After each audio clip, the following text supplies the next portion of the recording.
Na aula passada, nós tínhamos terminado a discussão das equações de Young-Mills, né, na forma cartesiana, tínhamos discutido a estrutura das correntes, falado de uma corrente que é conservada no sentido estrito, de uma corrente que é covariantemente conservada. Hoje a gente pode explorar um pouquinho mais, né, ainda dentro dessa visão de campos de Gauge, de simetria de Gauge local, explorar um pouquinho mais a discussão, mas olhando mais para o teorema de Nader agora, na forma local.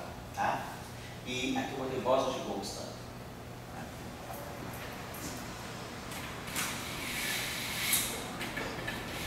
Bom, porque não falar de Boston de Goldstone, nós vamos falar um pouquinho da transformação de simetria, e olhando a transformação de simetria, a gente pode ter ideia de o que vai acontecer com o espectro do modelo.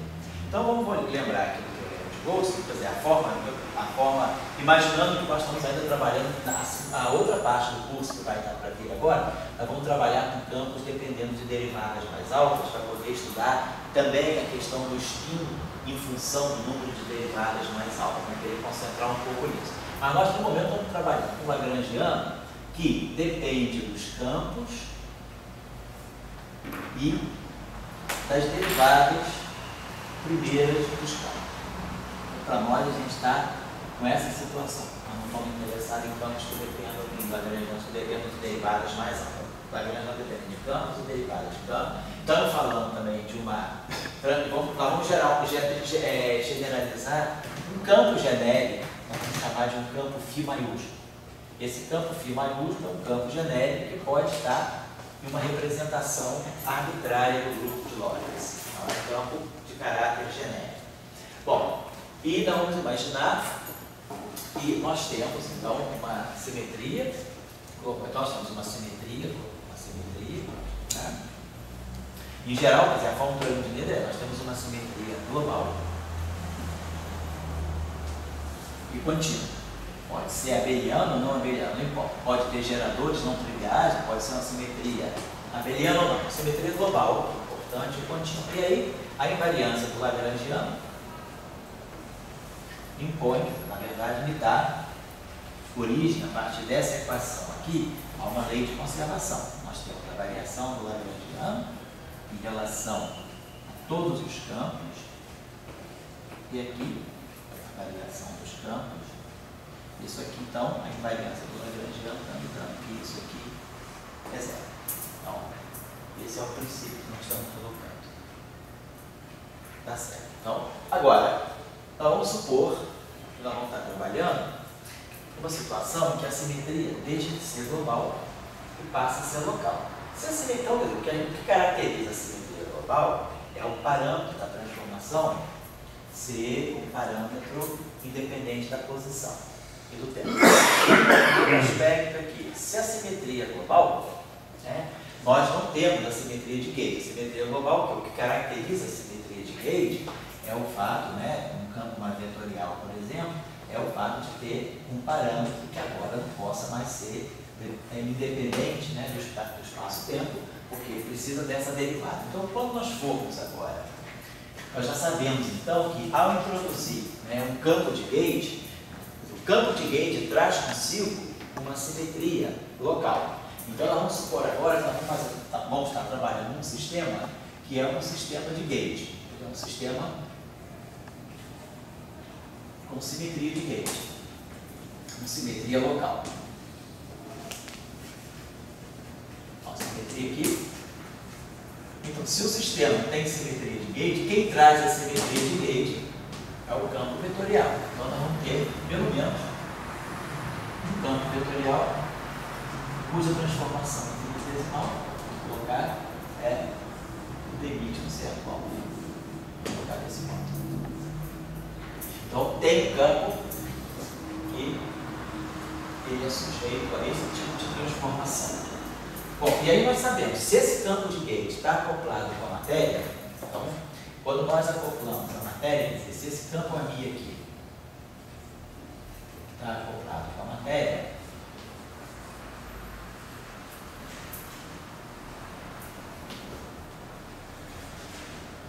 então nós já sabemos que a matéria, ela absorve essa simetria de gauge sob a forma de uma transformação de fase. Então, para nós vamos ter a matéria, não importa qual seja o campo de matéria, ele vai absorver essa simetria sob a forma de uma transformação de fase. Então, nós vamos ter na forma infinitesimal uma transformação de fase, e aí aquele mesmo parâmetro, que agora é um parâmetro que depende da posição do espaço temporal, e aqui o campo. Então, nós vamos estar supondo que esse campo, então, se ele sofre uma transformação de fase, então ele é um campo complexo. Vai ter essa transformação aqui, menos I, alfa. Então, nós estamos fazendo, o fato de ter, nós estamos então pensando o seguinte, quer dizer, nós estamos colocando agora o teorema de Noether na presença de uma simetria local. Por que tem simetria local? Porque eu tenho campo de gauge. Então, sempre que eu quiser introduzir um campo de spin 1, quiser dar propagação só para a parte transversa do spin 1, nós sabemos que esse campo de vetorial que carrega o spin 1 tem que estar sujeito a uma simetria de fase, uma simetria de gauge. Essa simetria de gauge, ela vai para a matéria sob a forma de simetria de fase. Então, para nós, a nossa variação agora, nós temos um conjunto de campos que não são só os campos de matéria. Então, para nós, o ΔL agora, pelo teorema de Noether, o nosso ΔL vai ser dmi de 1. dl, vamos colocar dessa forma, dl dφ, ΔΦ,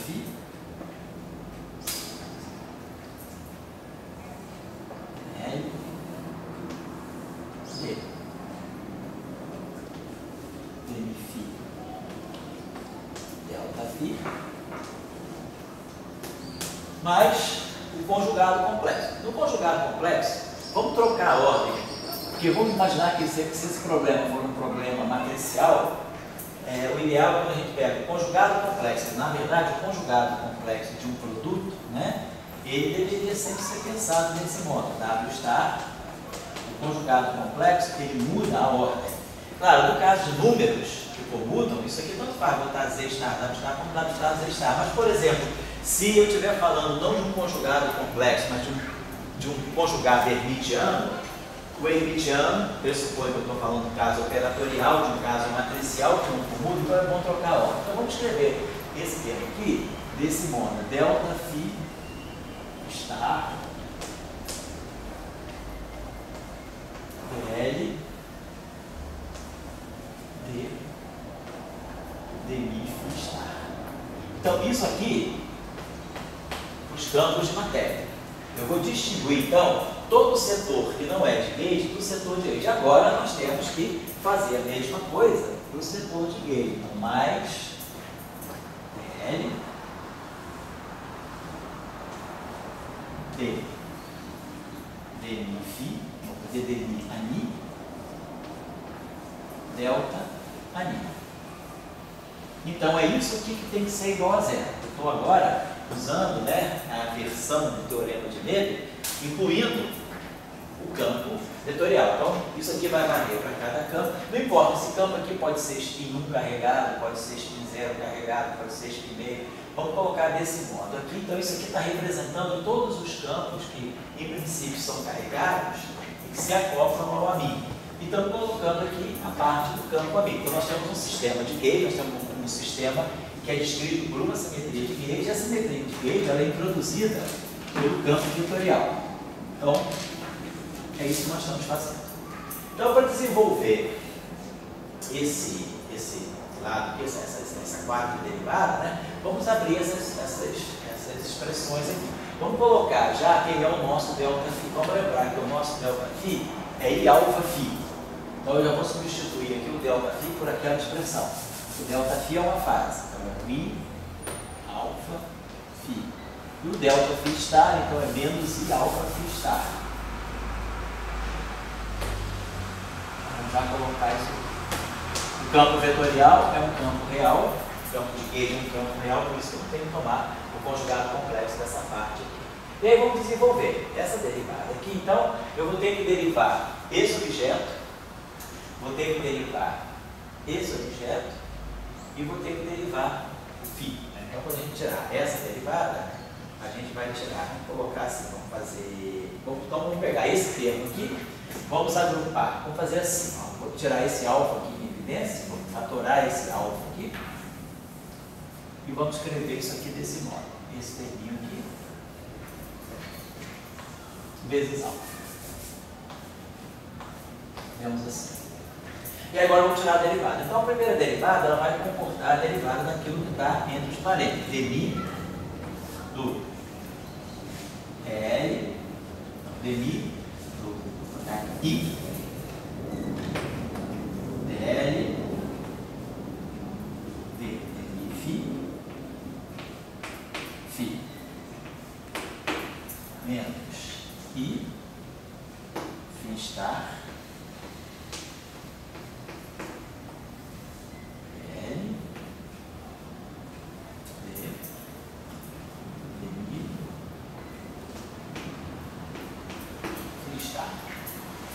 vezes alfa. Mas agora, essa expressão aqui, eu não vou reescrever, então eu estou supondo que essa expressão aqui, vou botar aqui em parênteses, a mesma expressão, vezes o dmi alfa.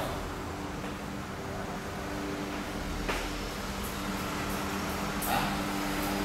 Agora vamos trabalhar aqui, mais dmi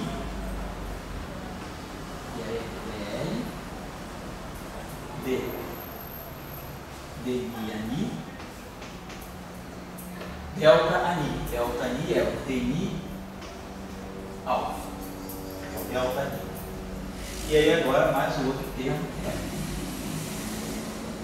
L, dmi ani, e aí aqui dmi alfa. Então tudo isso tem igual a zero. Então, a versão do teorema de Noether, incluindo agora a simetria de Tirete local, é essa aqui. Então, como vocês observam, né, nós temos aqui termos, né, I de alfa. Então, aqui vamos fazer o seguinte.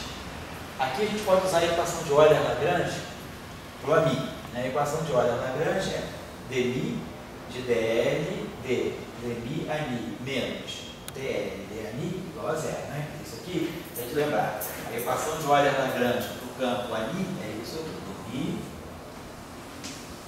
dl de dmi ani menos dl de ani igual a zero. Então, essa aqui é a equação de Euler-Lagrange. Então, naquele pedaço lá, que eu estou tirando justamente a derivada desse termo aqui, eu vou colocar o dl de ani.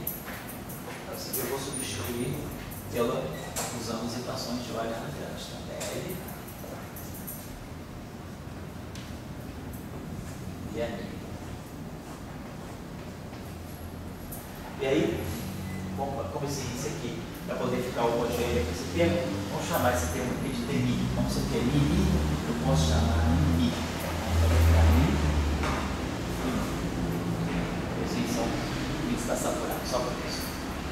Então fizemos isso nessa expressão.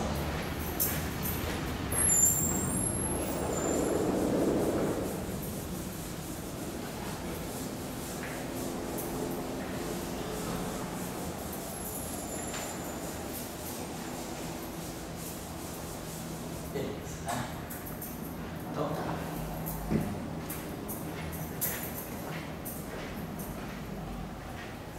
Bom, perfeito. Então vamos agora fazer a análise desse termo aqui. Esse termo aqui tem três tipos de termo. Tem um termo que é livre em alfa, uma expressão que é livre em alfa. Tem um pedaço que depende dessa derivada. Esse pedaço aqui é linear na derivada de alfa e esse pedaço aqui tem a derivada segunda de alfa.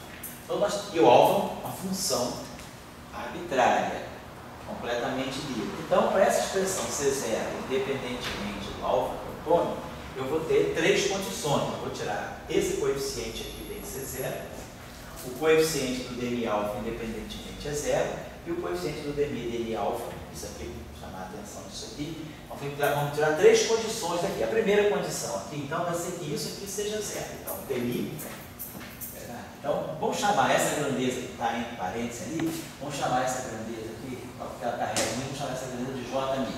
Quem vai ser o nosso J'? Por definição. É essa grandeza aqui. I, dl, dφ,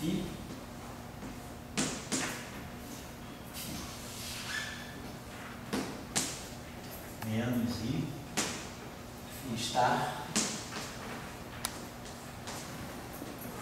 dl, dδ, φ estar. Essa grandeza aqui para nós é isso. Vamos definir essa grandeza, vamos ficar carregando toda a vida aqui de parênteses. Então, a primeira condição que sai é dmi J' igual a zero.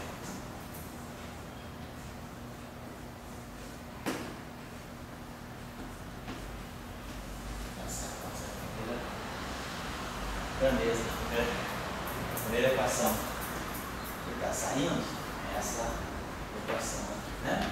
Perfeito.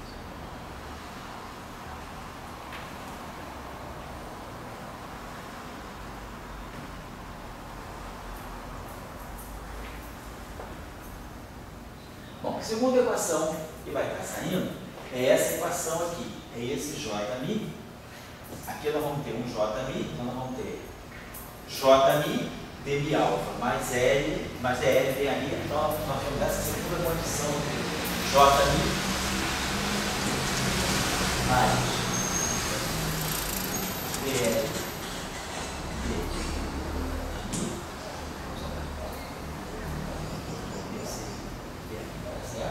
igual a zero. Então é a segunda condição que eu extraio daquela equação de invariância.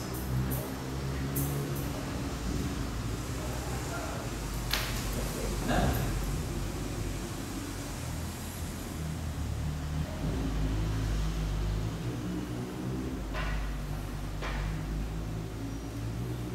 E a terceira condição que eu tiro é essa condição aqui. Só que aqui vamos prestar atenção no seguinte fato, né? Esse objeto aqui é simétrico em μ. Esse objeto aqui não tem simetria bem definida. Então, quando nós temos uma equação tensorial, né? Quando nós temos, por exemplo, alguma coisa do tipo W'μ contraído por um tensor T'μ. Se esse tensor aqui é simétrico, vamos dizer que esse tensor aqui, por construção, seja simétrico. É o caso daquele nosso dmi. Então, que eu tenho uma contração. Tenha essa equação aqui, onde esse tensor aqui é genérico. Se isso aqui é arbitrário, eu não posso dizer que isso aqui é completamente zero. Se esse objeto aqui é simétrico, significa que essa equação, se isso aqui é simétrico, ela está me pescando, só sobrevive aqui a parte simétrica do W. Então, agora sim, se isso aqui é zero para qualquer S, essa equação está me dizendo que a parte simétrica do W é que é zero. Ela não está me dizendo que o W todo é zero, porque a parte antissimétrica, ela desacopla dessa equação, porque como isso aqui é simétrico, a parte antissimétrica automaticamente está zero, ela está fora. Então sobra a parte simétrica. Então, na verdade, quem sobrevive a essa equação é a parte simétrica do W. Então, essa condição aqui, ela é uma condição que não está me dizendo que todo esse coeficiente aqui é zero. Ela está me dizendo que DL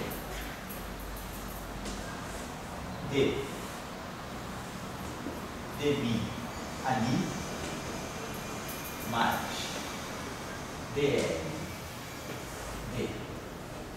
dmi é igual a zero. Está me dizendo isso.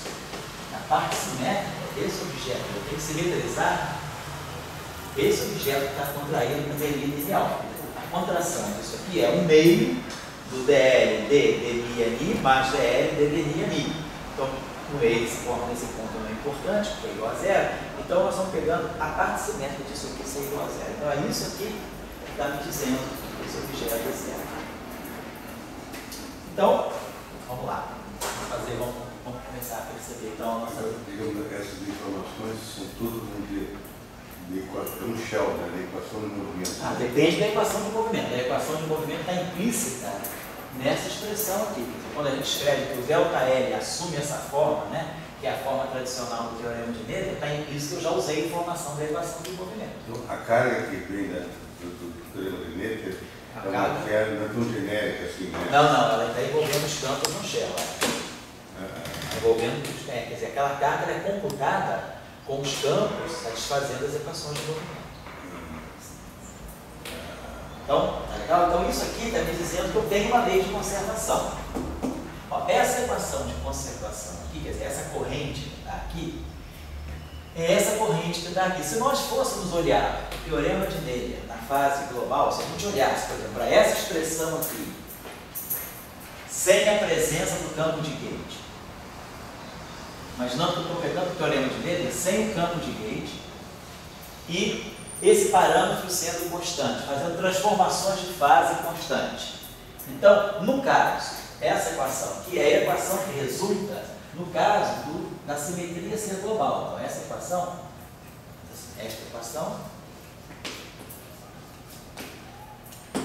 já é a mesma, né? Essa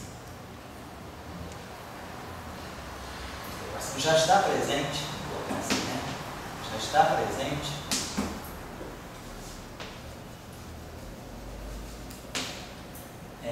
no caso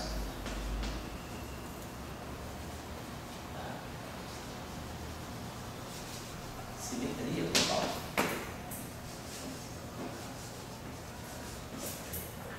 De alfa igual a zero e a mim não presente. No caso da simetria global, eu não tenho campo de gauge, não tenho a simetria de fase global. Então ela já está presente no caso da simetria, vou colocar, de fase ser global. Ela já está presente no caso da simetria de fase ser global. Então independe de ter campo de gauge ou não, porque a simetria global já tem essa lei de conservação. E aí vamos lembrar, então, então eu já tenho uma equação de conservação que se preserva. Eu não ganhei nada de novo. No princípio, eu estou simplesmente reafirmando que existe uma corrente conservada. Agora, o segundo fato importante é que eu consigo, agora que eu introduzi o campo de gauge, eu consigo relacionar a corrente conservada com o próprio campo de gauge. Quer dizer, essa equação aqui, ela não é uma equação de Euler-Lagrange. Essa equação aqui é um a mais, é um elemento extra que eu ganho quando agora eu tenho uma simetria local. Quer dizer, a simetria local me trouxe o campo de gauge. Mas a dependência do campo do Lagrangiano no campo de gauge, ela não é solta. Ela está amarrada por essa equação aqui. Então essa equação aqui, ela está me dizendo, vamos colocar assim, que a corrente de gauge, esse J mi, a corrente de gauge, né, que é a corrente que é conservada, essa corrente aqui, ela é menos dl em mi. Então, se eu pegar o meu Lagrangiano com simetria de gauge e derivar ele em relação a mi, o que eu vou ganhar é exatamente essa corrente. Então, eu tenho uma prescrição que me relaciona a corrente de gauge com a derivada do Lagrangiano em relação a mi.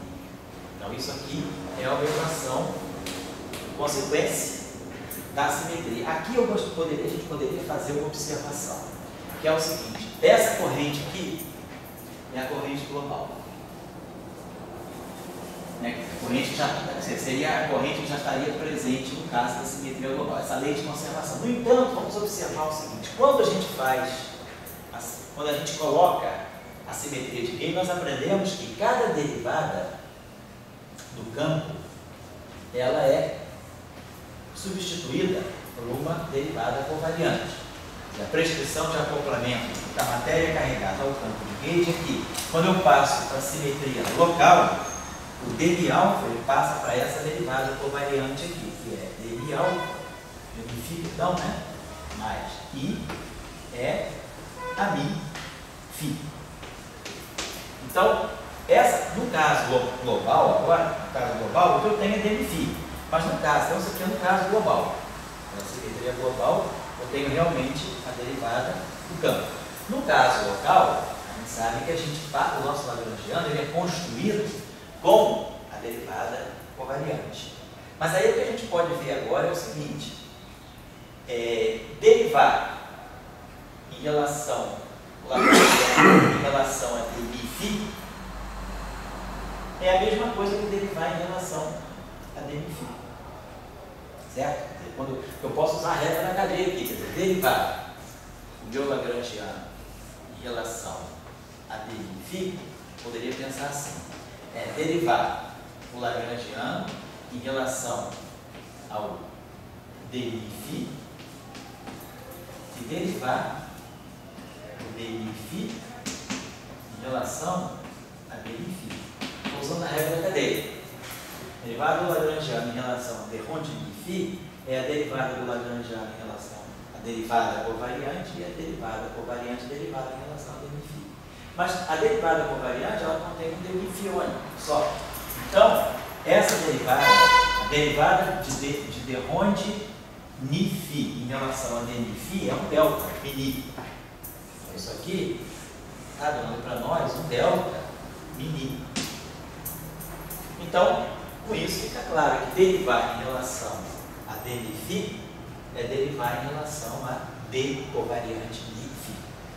Essa relação aqui me guarda essas duas derivadas. Então, quando a corrente fica local agora, o ideal, quando o problema fica local, essa lei de conservação, que no caso global era escrita dessa forma, no caso local, ela vai passar a ser escrita desse modo. Porque derivar em relação a d rho de mi é a mesma coisa que derivar em relação a derivada covariante índice mi.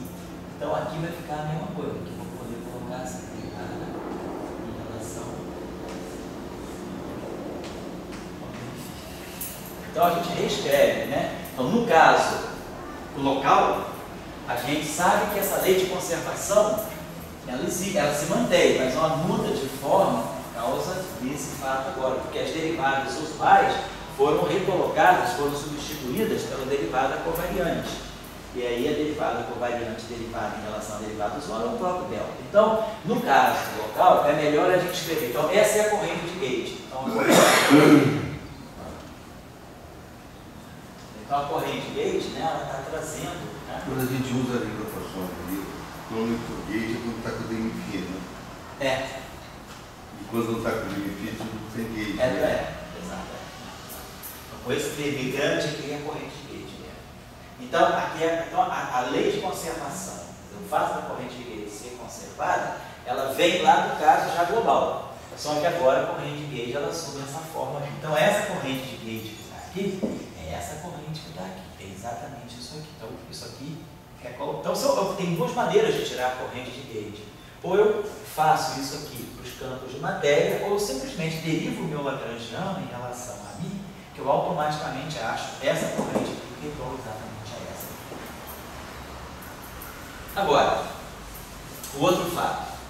Vamos explorar isso aqui. Esse objeto aqui é um tensor de rank 2. Então eu posso escrever isso aqui como sendo, vamos chamar isso aqui de um tensor T' mais um tensor T'. Isso aqui é igual a zero. Então eu posso colocar isso aqui embaixo, né? T' mais T' igual a zero. Então isso está me dizendo que T' igual a menos T'. Então isso aqui está me dizendo que esse objeto aqui, dl, d, dmi, ani, está me dizendo que esse objeto é antissimétrico em mini. Isso aqui é igual, quer dizer, antissimétrico. Então, quer dizer, isso aqui é igual a um dmi, que é igual a menos dmi. É isso que está me dizendo. Agora, se o lagrangiano depende só de derivadas primeiras, a gente sabe que o termo livre, né, esse termo aqui, ele deve estar dependendo, esse lagrangiano é quadrático nas derivadas. Geralmente o lagrangiano é isso. E nos campos bosônicos, ele é quadrático nas derivadas dos campos. Então, isso significa que se eu estou derivando o meu lagrangiano em relação a dmi, eu devo ter como resultado disso aqui uma expressão que é linear na derivada do campo. Isso aqui no final de tudo deve dar para mim um dmi. Tem que ser algo proporcional, porque como eu estou derivando, o lagrangiano é quadrático na derivada, né? Então eu estou derivando em relação a dmi, isso aqui tem que me dar alguma coisa que seja linear na derivada do campo. Mas esse objeto aqui é antissimétrico.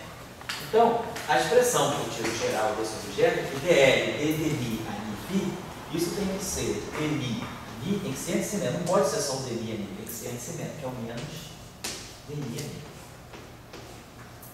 E é isso aqui que para nós, né, a gente chama de F'. Então, nós já também fica claro para nós, no próprio teorema de Mendel, que o lagrangiano ele vai ser quadrático, quer dizer, ele é quadrático na derivada, então ele não vai ser quadrático só na derivada, dI, ANI ao quadrado, ele tem que ser quadrático nessa combinação. Então, essa condição aqui que vem do teorema de Mendel, ela está me dizendo que o lagrangiano, como ele deve ser quadrático na derivada, ele naturalmente deve ser alguma coisa do tipo F' ao quadrado. Por quê? Porque ele está me dizendo que o lagrangiano depende da derivada primeira do campo, mas ela parece ser quadrática, tem que ter termo cinético. Então, na verdade, essa expressão ela tem que ter essa estrutura, mas ela tem que ser antissimétrica. Então, ela tem que ter essa face aqui. Então, a dependência do lagrangiano na derivada primeira do campo, ela é feita via F'. Então, automaticamente, esse F' entra no lagrangiano por conta dessa relação. Então, a gente consegue fixar já uma forma, né, de que o lagrangiano correspondente à parte cinética do campo de Gauge, ela deve ser do tipo F' ao quadrado. Vamos colocar. Se tivesse um termo de interação. Se tivesse um termo de interação entre Em vez de ser divergente de A ao quadrado para raciocínio, fosse um divergente de A vezes uma A. Mesmo que fosse, você pudesse ter outras coisas aqui. Teria, como isso aqui é uma coisa, é um tensor, né? Então isso aqui tem que ter dois. Isso aqui pode ter uma função f de A qualquer. O meu raciocínio seria, isso aqui teria que ser, a forma disso vai ter que ser, se fosse esse o caso, se eu tivesse a possibilidade de poder, como isso aqui é um tensor, eu posso multiplicar isso aqui por uma f de A. Um f de A desde que isso aqui seja uma grandeza escalar. ANI ao quadrado, não importa. Então isso aqui teria que ser algo do tipo F' vezes uma função escalar do próprio A. Esse é o resultado. O que é importante desse resultado é isso.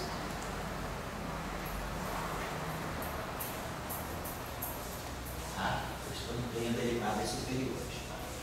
Então, o teorema de Mendel, ele já organiza para nós uma série de fatos, né? Ele nos organiza a forma da corrente de Gauge, ele nos organiza uma relação entre o campo de Gauge e a corrente de Gauge.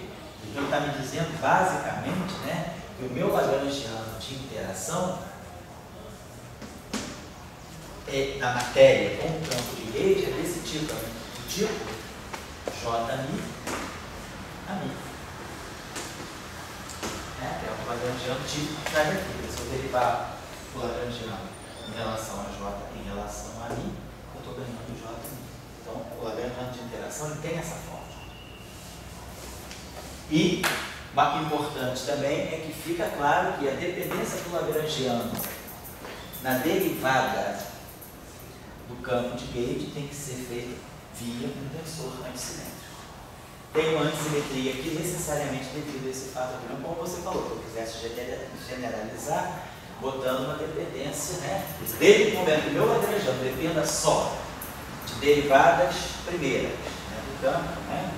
Então, eu poderia ter um lagrangiano que vai depender só das derivadas primeiras do campo. E aí, quando eu tivesse um termo desse tipo, então teria a dependência na derivada primeira vai ter que ser sempre do tipo F'. Então eu poderia escrever um termo do tipo F', e poderia escrever aqui, por exemplo, outros que eu poderia colocar aqui uma capa, não sei, guarda esse termo aqui, ele quebra a simetria de Gauge. Quer dizer, a dependência do meu lagrangiano deveria ser toda feita, se eu tiver um campo só, claro, ela deveria ser toda feita via F'. As derivadas elas têm sempre que aparecer ligadas a F'. No fundo é porque para poder manter a simetria de Gauge. Então essa aí que é a explicação. Então, tá certo. Então nós colocamos, né, essa discussão só para poder reforçar. Quando a gente faz aquela solução de Gauge polinomiais, sempre fica a dúvida o que é isso, o que não é. Sei. Quando se coloca a fórmula de letra, isso aí, você vai explicar, você daí começa a ver o significado do polinomial, sabe? Sei, sei. Você pode ter correntes conservadas em elementos. Ah, sei, entendi. Mais uma corrente. Tá certo. O teorema de Menezes, eu acho que ele é o lugar que mais explicita, né? Sim. A simetria, né? Tem, porque você... O que é física, né? Física são equações, né? Ah, claro. São as equações que você tem. Mas aí não, só a simetria. E o que te dá a relação de simetria e equações, de maneira mais primitiva, é o teorema de Menezes. Certo. É que a gente deve ser primeiro a lagrangiana, deriva e se vicia. A forma mais primitiva deveria ser primeiro o teorema de Menezes, porque você já tem a simetria vai te ajudar a construir o próprio lagrangiano. Da simetria você constrói o lagrangiano. Você se baseia nela, claro, o teu lagrangiano tem que ser simétrico. Você se baseia no teorema de Menezes para construir o teu lagrangiano. Então você já fica claro que o campo de Gauge ele só vai poder aparecer dentro dessa combinação. Já sabe que o F min tem que aparecer. O campo de Gauge está sempre dentro dessa combinação. Você aparece o F min, você aparece o J min. Isso, aparece o J min. Você aparece o L de interação. Exatamente, aparece tudo. Então você tem três elementos, assim que já te dá o teorema de Menezes, né? Que é a simetria se materializa. Exatamente. Bom, vamos ver agora, pensar aqui se nós estivéssemos fazendo, isso tudo que nós fizemos aí foi pensando no caso abeliano, né? Se nós fôssemos pensar no teorema de Menezes na forma não abeliana, vamos dizer, então, quer dizer, nós estamos falando agora da versão, vamos falar da versão não abeliana, o que pode mudar na versão não abeliana?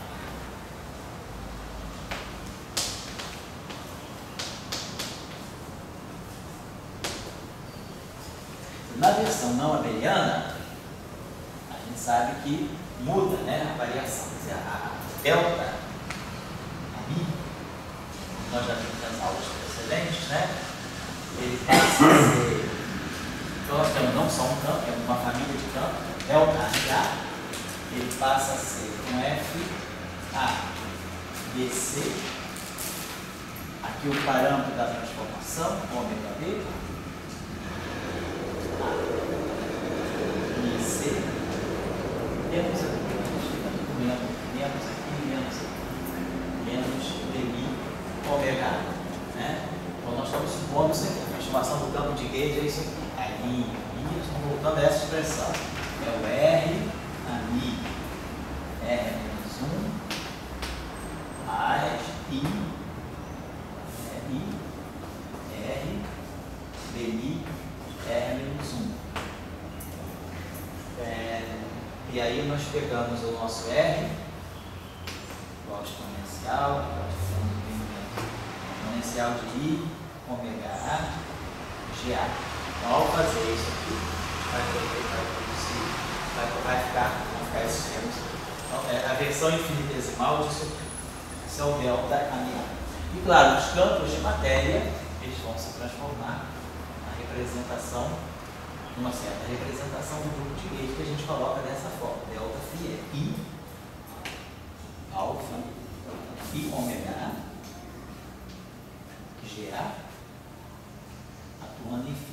Né? Se a gente quiser, pode colocar em componentes, né? Delta φ, pode colocar assim se quiser também. Delta φ igual a I, ômega A, GA e J. E J, foi o caso. Então, a variação dos campos de matéria, nós temos também.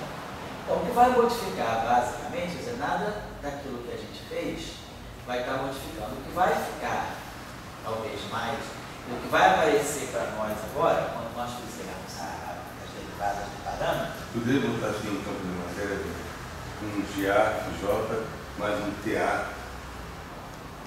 O campo de matéria entre duas representações. Um campo. Eu diria que não, porque eu acho que você Quer dizer, você pode colocar ele numa representação redutível. Você pode colocar o campo de matéria numa representação redutível, mas aí você pode, no fundo, isso é equivalente a como se você estivesse introduzindo uma outra representação. Então, esse caso aqui é geral o suficiente. Se você pensar se é o campo de matéria, tá, se você disser, o campo de matéria, ele não está no triplete de S triplete. Então, tem uma matéria que está no triplete mais no sextete de S triplete. Então, eu poderia colocar o campo de matéria numa representação que seria, ela é redutível, ela poderia ser a soma direta dessas duas representações. Então, eu pegaria uma parte que está no triplete e uma parte que está no sextete. No campo de matéria seria isso. Só que a transformação desse não misturaria com esse. Então, seria equivalente a eu colocar essa representação no triplete e uma representação no sextete. Então, você simplesmente, vamos dizer, você replica o número de campos, você não tem nada de novo. Se você pegar o campo de representação. A novidade do abeliano em relação ao abeliano, me parece que agora está no gerador GA. Isso aí. Quer dizer, continue dele. Tá. Agora, o que a gente teria que ter um pouquinho de atenção aqui seria o seguinte: quando nós escrevemos, né, essa expressão desse modo, a gente poderia pensar o seguinte: essa expressão aqui, vamos ver se eu poderia escrever ela dessa maneira. Então, isso aqui, lembrando que a derivada covariante tem essa estrutura, a derivada covariante, ela é dmi mais ig a mim. Se nós tirarmos a derivada covariante de qualquer objeto que está na representação adjunta, vamos pegar um objeto que esteja na representação adjunta, vamos pegar um objeto que esteja na representação adjunta, vamos chamar de objeto T. O que está na representação adjunta tem índice A. Então, se eu pegar o dmi de um TA, isso aqui vai ser dmi de TA mais IG. Isso aqui é o AMI. Então, na representação adjunta, o AMI está na representação adjunta, ele é um AMIB GB. Então, dmi de TA então vai ser AMIB GB e aí elemento ACTC. Então, isso aqui é a derivada covariante, como nós já tínhamos visto, de qualquer objeto que está na representação adjunta. Né? Essa derivada aqui ela é dmi mais IG AMI GA. Se eu pegar um objeto qualquer que está numa representação, genérica, eu pego dmi phi, isso aqui é dmi phi mais ig AMI A. A regra é essa, né? GA e J phi. É isso que eu estou fazendo. Essa é a derivada covariante atuando em qualquer objeto. Se esse objeto, então, estou seguindo essa prescrição aqui, estou aplicando isso ao φ. Se esse objeto φ está na representação junta, né? Só para aqui, como esse índice ali, para não ficar, como esse índice aqui eu já chamei de A, eu não posso chamar esse de A, por isso que eu chamei esse índice de D. Esse índice aqui é saturado. Mas eu estou fazendo exatamente isso, ó. Dmi do TA, é o dmi do TA, mais IG, AMI, gerador. Agora, esses dois índices contraídos desse modo. Esse índice aqui é o índice que está aqui e esse índice é o índice contraído. Então, como agora eu estou na representação adjunta, os índices da matriz são os mesmos que os índices do gerador. A representação adjunta, esse índice está na mesma dimensionalidade que esse. Então, eu coloco aqui o A e o C, como aqui eu coloquei o I e o J. E aí nós sabemos que na representação adjunta, os elementos de matriz do gerador são menos I, F, B, A, C. Então, isso aqui está dando para mim dmi, TA, menos fica mais, então mais G, F, B, A, C, AMI, B, BC. E aí, claro, eu posso trocar a ordem aqui, BAC eu vou chamar de ABC, botando um sinal menos aqui. Então, a gente viu que na verdade, a derivada covariante de alguém que está na representação adjunta segue essa prescrição aqui. Então, vamos olhar esse objeto que está aqui. Vamos colocar isso aqui e botar esse menos em evidência. Então, isso aqui está dando para mim dmi do ômega A mais F A BC ômega B A I C. Só coloquei para em evidência que ela representa aquele sinal menos fatorial. Agora, vamos tentar colocar isso aqui, vamos observar a relação que tem entre esse termo e esse termo aqui. Ó. Vamos fazer o seguinte, vamos trocar. Aqui eu posso fazer, vamos fazer o seguinte, vamos botar o ABC na frente do ômega B. Tá? Vamos escrever isso aqui da seguinte maneira. Isso aqui é menos dmi ômega A mais F ABC A IC ômega B. Certo? Só não fiz nada, só troquei a ordem do ABC com ômega B, só troquei a ordem, mantive a constante estrutura, tudo igual. Só comutei esses dois objetos. Mas agora eu posso pensar o seguinte, esse C é índice mútuo. Então eu vou chamar C de B. E esse B era índice mútuo, vou chamar B de C. E aí agora aqui eu vou poder pegar esse ACB, eu vou chamar de menos ABC. Então esse termo que está aqui é exatamente isso que está aqui. Simplesmente o que eu fiz foi, troquei a ordem desses dois caras e renomeei parâmetro. Só fiz isso. Agora, isso que está aqui é exatamente essa expressão. Ó. dmi do TA menos FABC AMB DC.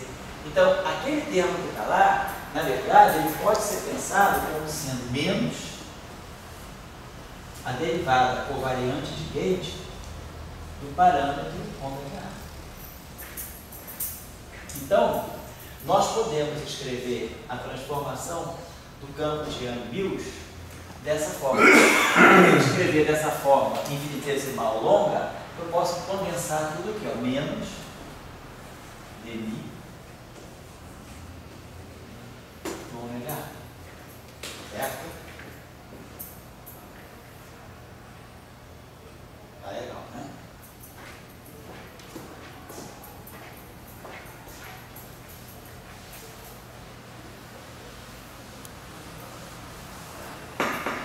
Bom, então a gente pode escrever na hora de fazer. Então, o teorema de Noether, né? Nós sabemos que o campo AMI tem essa lei de transformação, então nós podemos sempre escrever a lei de transformação dele, né, de uma forma covariante também. A lei de transformação do campo de Young-Mills é a própria derivada covariante do parâmetro de Gauge.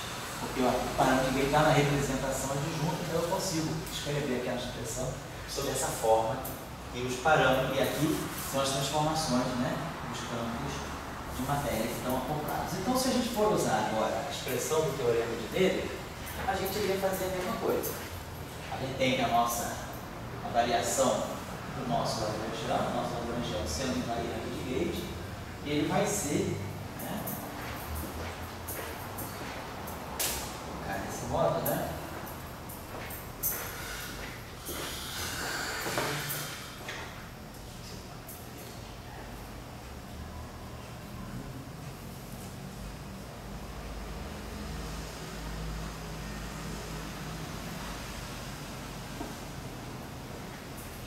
Então vamos fazer o seguinte, vamos escrever. Então, se a gente for escrever o nosso ΔL, vamos imaginar o seguinte, então. O nosso ΔL, né? Ele vai ser, vou colocar assim, DL, né? Vamos pensar o seguinte, DL dφ, vamos escrever assim, delta φ mais, vamos escrever primeiro assim, delta φ está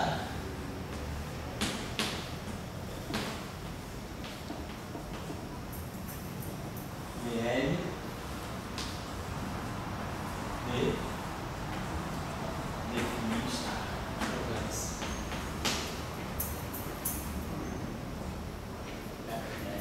A derivada de L em relação a φ, delta φ, a derivada de L, mais a derivada de L em relação a dB DI, delta, do DI φ.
E aqui mais a derivada do L em relação a Mi, a minha delta, vai minha, vou colocar desse modo.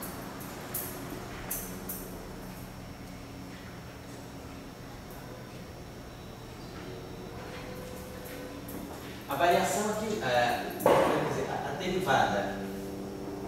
A variação da derivada, o que é a variação da derivada sobre uma transformação de Gauge? A variação da derivada é o dmi fininha menos o dmi fino, mais o d desse d aqui não se transforma. Então a variação da derivada, claro, é a derivada da variação, né?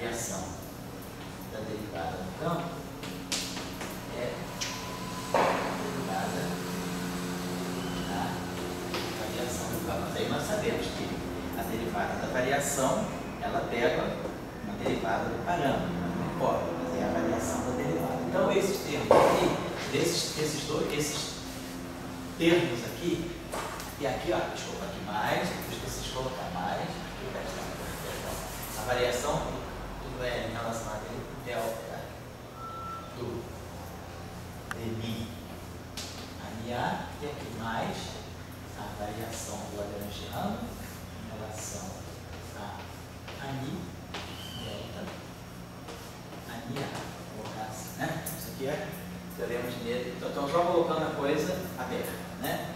Agora, eu sei que no caso das transformações de Gauge, a variação da derivada e a derivada da variação são a mesma coisa. Se eu pegar, se eu dmi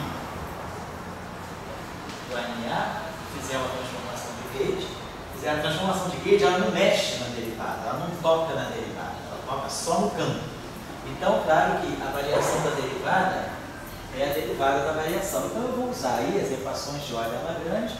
Isso aqui, na verdade, é a derivada da variação. Isso aqui eu uso a equação de Euler-Lagrange. Então, a gente pode, usando os mesmos argumentos de antes, escrever, então, que a variação do nosso lagrangiano, né, ela vai poder ser escrita desse modo aqui. Ela vai poder ter aqui um dmi, né, vou colocar aqui o dmi,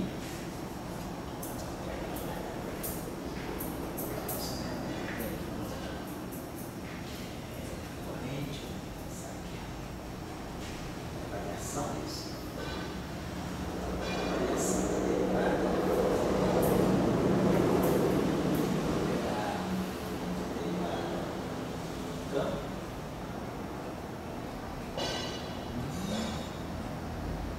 Eu sei que meu campo se transforma em linha L. Então a derivada do campo novo vai ser isso aqui agora depende, né? Vai ser a derivada do R vezes φ mais o R vezes derivada do campo novo, né? Então, certo? E tá legal. Então, a variação da derivada, então, vou pegar o dmi, então vou pegar o delta de dmi, delta de dmi é o dmi do filhinho, menos o dmi. Então, o dmi, né? Então tá certo, então quer dizer, varia, que é isso aqui, que é o dmi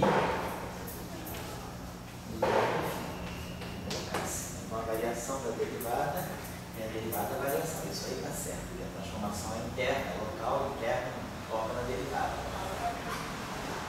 Estou só querendo ver o seguinte, se agora quando eu colocar ali, né,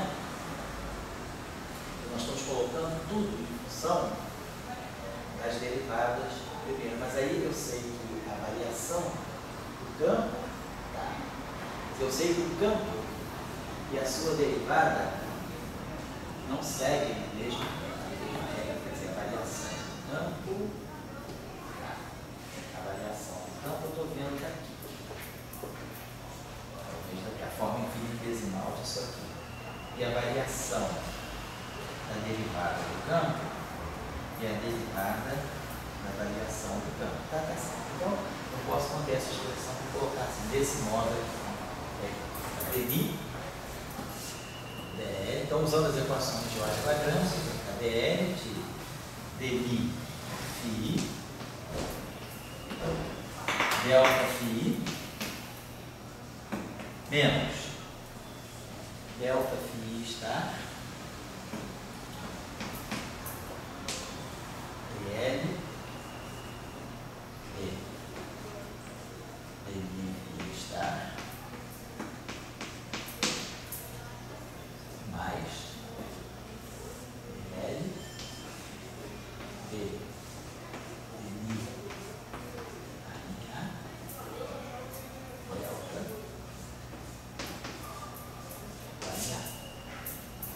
usou as equações de Lagrange, usou o fato de que, apesar, né, quer dizer, da derivada do campo não se transformar como campo, da mesma forma que o campo, a variação da derivada é a derivada da variação. Para nós, aqui o que é importante é que a variação da derivada do campo seja a derivada da variação do campo. Porque a transformação de Gauge ela não toca nas coordenadas. Então, eu estou derivando o campo, né, vou pegar o campo linha e o campo tcheco, né, então vou colocar desse modo aí. Tá certo. Então, nós ficamos com essa expressão que, claro, nós já sabemos quem são os delta φ, tá? Está tudo claro para nós lá. Então, isso aqui, eu posso, se quiser, posso escrever, posso tirar esse desse modo, né, dmi delta φ, só para isso aqui, porque esse índice aqui é um índice matricial, está automaticamente saturado, e aqui desse modo aqui. Tá certo. Então, na verdade, quando eu tiro o índice matricial, na verdade, eu estou colocando isso aqui, derivando em relação à derivada aqui. Ou eu escrevo daquela maneira, colocando i, e aí eu coloco o estar, ou eu coloco o dado. Porque, na verdade, quer dizer, quando eu fizer isso aqui, né, na verdade, eu estou pegando, quando eu pegar isso aqui, aquele primeiro termo ali, é dl de dmi φ, né, delta φ. Então, esse delta φ, então aquilo ali está me dando dl do d dmi φ, mas quem é o delta φ? Delta φ é, esqueceu o iômetro, GA, IJ, FJ. Isso é o primeiro termo. O segundo termo, eu vou tirar o conjugado complexo disso. Então eu vou somar, vai ficar o seguinte, né? Tem aqui um I. Então quando eu tirar o conjugado, estou só esquecendo o ômega, quando eu tirar o conjugado complexo disso, isso vai ficar menos I, FJ estar, GA estar, IJ, e aqui vai ficar DL, DI, FI, estar. Só tirei o conjugado complexo, mas troquei a ordem direitinho. E aí, esse cara aqui é J. Esse cara aqui, GA estar e J, é a mesma coisa que GA estar transposto JI. Então esse termo aqui é FJ estar, GA dagger, DDL φ. Então é isso que a gente vai dizer ao colocar desse modo. Aqui tem um i que eu esqueci, né? Tem um i aqui, tem um i aqui. Como estava antes, estava φ menos φ estar, DL dmi φ estar. Mas aí, se eu substituir o delta φ pela expressão que ele tem, então delta eu posso a gente ver que esse termo aqui vai ter essa forma. Isso aqui é DL dmi φ GA φ. Seria essa forma assim, GA φ. E menos esse termo aqui, seria menos I φ d'H, GAW, que é o GA, e DL dmi φ d'H. Eu posso escrever de ambas as formas inicial dessa. E aqui esse termo aqui. E aí agora o que a gente tem que fazer, aqui tem um parâmetro que eu esqueci de colocar o ômega, então aqui tem o ômega e aqui tem o ômega, a gente esqueceu de colocar, então é só isso que eu estou colocando. E aí eu agora vou ter que derivar em relação a dmi, então eu vou pegar a derivada desse objeto, vou pegar a derivada do ômega, e aqui nós vamos pegar essa mesma derivada aqui, nós vamos pegar a derivada desse objeto aqui.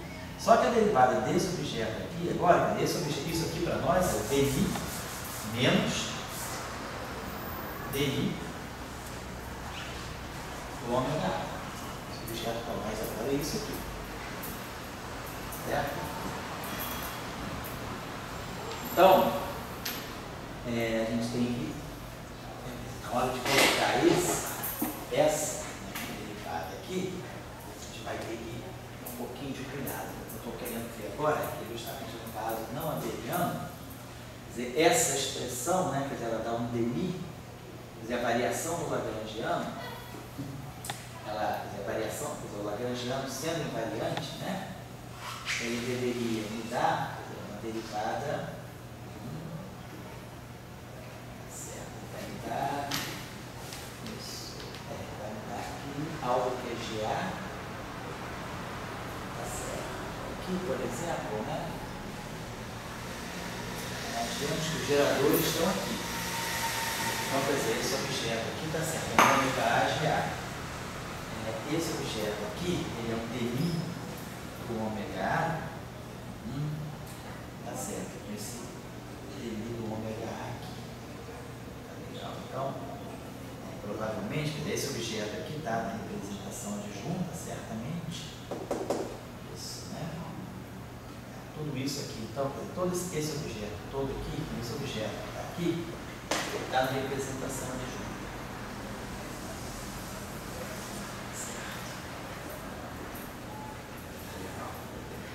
Eu deveria ter que, com isso aqui, vai me dar uma série, quer dizer, isso aí quer dizer, delta R, se meu lagrangiano é invariante de Reid, né, eu devo escrever ele como sendo essa derivada, tá?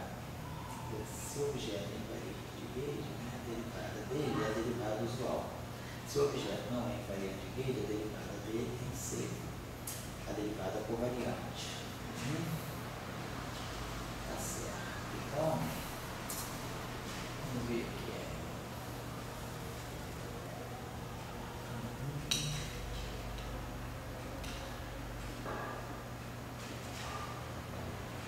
Talvez aqui a gente tivesse com um pouquinho mais de cuidado. Quando eu for pensar se delta φ, deixa eu ver se vale a pena a gente, quer dizer, a variação do dmi φ.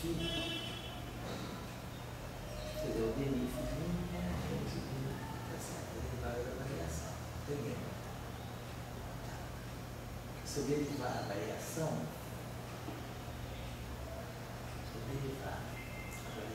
e eu variar a derivada do campo,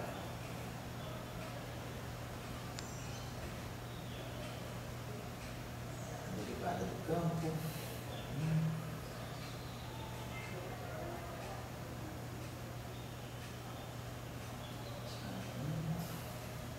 Estou perguntando se talvez no caso maravilhoso não seria melhor a gente já escrever, quer dizer, que está tudo em função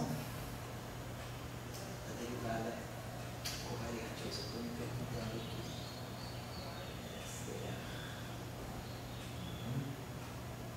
Eu vou pensar aqui uma coisa. Talvez pensar o seguinte: no caso abeliano que nós fizemos antes,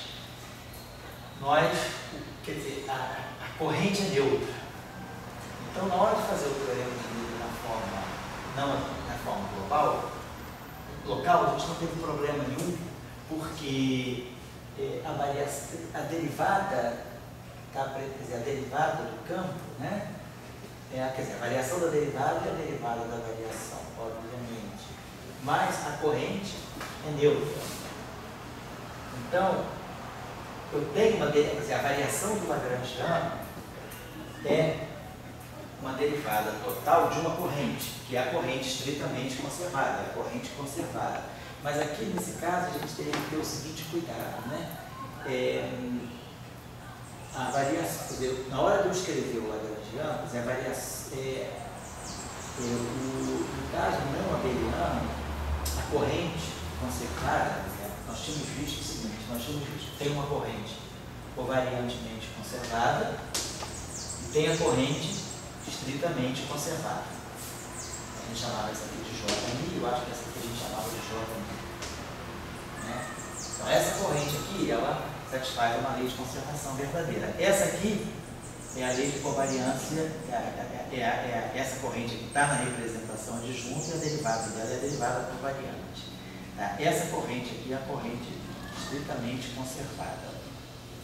Então, provavelmente talvez seja isso. O que a gente vai obter aqui, quer dizer, pela invariância do Lagrangiano, deveria ser a corrente estritamente conservada. Pelo caso abeliano, essas duas coisas coincidem. Nós não temos diferença entre... A corrente é neutra, então ela não tem índice de Gauge. Então a corrente ela já é estritamente conservada, covariantemente conservada é a mesma coisa. No caso abeliano não tem diferença para a corrente. Quando o demi atua na corrente, é equivalente ao demi atuar na corrente, porque a corrente é neutra. Então, o termo que tem o campo de Gauge é zero, porque a carga é nula. Mas no caso do abeliano, não. A gente tem a corrente de Gauge, ela tem um índice μ, ela tem um índice A. Então, essa corrente ela vive na representação adjunta. Então, essa corrente aqui, ela tem duas derivadas que atuam nela. Essa derivada aqui, que me dá a corrente estritamente conservada, a corrente covariantemente conservada. Então, essa derivada aqui, atuando aqui, me produz o que? O computador. Agora, eu tenho essa derivada aqui, quer dizer, a corrente que é estritamente conservada, que a gente estava chamando, é essa aqui. Essa aqui parece. Então, essa aqui, ela tem outros termos além desse, que nós tínhamos visto, né? Então, acho que a gente, na hora de ter o teorema de Noether aqui na versão local, talvez, quando for obter essa corrente que a gente vai tirar aqui, a gente deve estar tirando a corrente que vai ser, aí quando derivar, vai ser a corrente covariante, que ela está na representação adjunta, porque eu vou ter um termo, que aqui a gente observa bem, aqui tem um termo em ômega A, aqui dentro, né? Porque isso aqui, ó, então vai ter um termo em ômega A daqui, que vai juntar com o termo em ômega A daqui. Quando a gente escrever isso aqui, quer dizer, isso aqui para nós é menos dmi ômega A, menos FABC ômega B A, aqui é o termo da variação do dmi ômega A, e aqui ômega C. Lembrando que isso aqui, eu estou só substituindo aqui aquela derivada, dmi ômega A. Voltei a colocar isso aqui. Por quê? Porque aqui, quando eu derivar em relação a mim, eu vou produzir um termo que vai ter dmi ômega A. Mas no caso abeliano, esse termo não havia. Mas agora, no caso abeliano, quando eu tirar aquela derivada, eu vou poder, a derivada vai poder atuar aqui, ou a derivada vai poder atuar aqui. Mas eu vou ter um termo que vai ser ômega puro. Então, na hora de tirar essa corrente aqui, quando eu vou ter um termo em ômega aqui, um termo em ômega aqui e um termo em ômega aqui, que é o que vai me juntar a corrente de matéria com a corrente de Gauge para poder dar a corrente covariante, a corrente estritamente conservada. Se vocês se lembram, quando a gente fez aqui na aula anterior, né, a Aqui tinha o seguinte, a equação de Young-Mills era isso aqui, só para lembrar, dmi F mini igual a zero, de forma matricial. Aí a gente passou para a forma de componente. Então, fica de onde mi do F mini A GA mais IG comutador do AMI com o F mini. Isso aqui é igual a zero. Mas esse comutador aqui dá I F A B C A B F mini C. Certo? Então isso aqui dava para nós essa equação de Young-Mills. Deixa eu colocar aqui. A equação de Young-Mills que saía daí era dmi F mini A menos G F A B C A B F mini C igual a zero. Então a gente viu o seguinte, beleza, então dmi F mini A é igual a G F A B C A B F mini C. E aí, se eu tirar o dmi disso, é zero. Então, ficava o dmi disso. Isso aqui, então, a gente vê que a corrente, né? A corrente estritamente conservada era essa aqui. Né? O d onde mi disso aqui tem que ser zero. Então, eu tenho essa corrente. Tá? Então, a corrente que vem do setor de gauge, ela é FABC, F mini C, AB. Está aqui. Então, esse termo que a gente vai produzir aqui, ó, que tem o ômega B, ele vai se juntar. Essa aqui é a corrente de matéria. Mas vai aparecer um termo aqui, na hora que eu tirar a derivada, eu botei ômega, eu botei a derivada, eu deixei o ômega livre. Então, a derivada vai atuar nesse negócio, deixando o ômega livre, vai atuar nesse produto, deixando o ômega livre, e vai deixar o ômega livre atuando aqui, ó, DL, DDMI, ANI, ANIC. Mas DL, DDMI, ANI, A, vai ser o F mini A. Então, esse termo vai me produzir um F mini A, aqui vai me produzir o FABC, o ômega B saiu fora, e o ANIC. Ó, justamente isso que está aqui, essa combinação que está aqui, é a corrente de gauge, é a corrente por gauge, é a corrente só de Young-Mills. Então, a lei de conservação que vai sair daqui vai dar a corrente correta, vai dar a corrente estritamente conservada. Vai ser a corrente de matéria mais a corrente de Young-Mills. Então, se a gente fizer o mesmo exercício que a gente fez da outra vez, a gente vai ter que tirar essa expressão, vai analisar o termo em ômega, vai analisar o termo que tem dmi ômega e vai analisar o termo que tem dmi ômega. Então, fazendo esse mesmo exercício, a gente vai ver que o termo que vai ficar puramente em ômega é o termo que vai me juntar a corrente de matéria com a corrente de gauge. Então, o teorema de Noether me diz que tem uma corrente estritamente conservada, que é a corrente de matéria mais a corrente de gauge. Depois, o termo que vai ter o dmi ômega vai ser o termo que tem essa corrente, e o termo que tem dmi ômega, ele vai ter esse pedaço aqui e esse pedaço aqui. Tá? Então, que é justamente o termo que ele vai me produzir um dmi ômega aqui e vai me produzir, vou passar aqui, né? Eu vou ter um termo em dmi ômega que vem daqui, que vai me deixar isso aqui, é o F mini, e vai ter um termo que vai ter aqui também. Então, ele vai me reproduzir, ele vai me dar o mesmo resultado, ele vai me dizer que a derivada do Lagrangiano em relação ao AMI vai ser a corrente de gauge.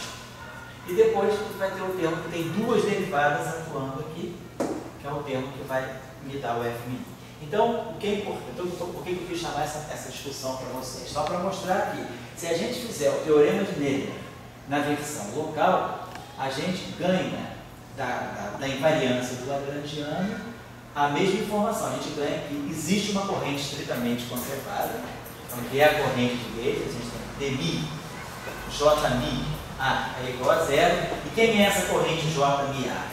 É a corrente de matéria. É o I, dl, ddmi, φ, ddmi, φ, ga, φ, menos I, φ d'H, ga, mais esse pedaço aqui, que é o comutador, no fundo, é o comutador do A com F, que é esse termo aqui, que é o comutador de A com F, que dá a corrente de gauge. Então, a corrente estritamente conservada, ela sai de novo daqui. E esses termos aqui se recombinam para dar a corrente estritamente conservada. Então, vamos dizer, do teorema de Noether, quer dizer, na versão não abeliana, aqui, na versão não abeliana, então, na versão, quer dizer, o que foi importante para nós aqui foi simplesmente constatar esse fato. Na versão não abeliana, a variação do Lagrangiano, a invariância do Lagrangiano, ela implica que eu tenha uma corrente estritamente conservada, que é essa corrente aqui, Jmi delineado igual a zero, e essa corrente aqui, que é a corrente, ela vai ter a corrente de matéria, vai ter a corrente do setor de matéria, e vai ter a corrente de Yang-Mills, mais a corrente